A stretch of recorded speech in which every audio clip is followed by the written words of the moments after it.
أعوذ بالله من الشيطان الرجيم. بسم الله الرحمن الرحيم. يا أيها الذين آمنوا استعينوا بالصبر والصلاة إن الله مع الصابرين. ولا تقولوا لمن يقتل في سبيل الله أموات بل أحياء ولكن لا تشعرون. ولنبلونكم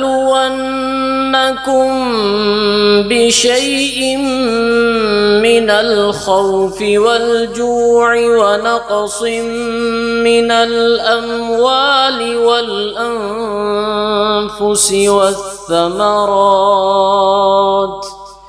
وبشر الصابرين الذين إذا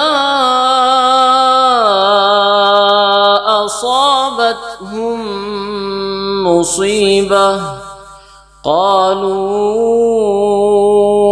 إنا لله وإنا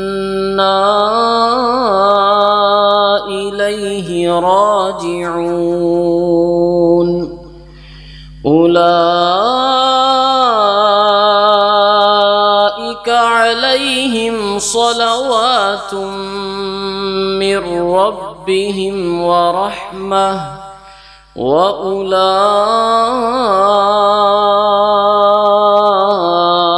هم المهتدون.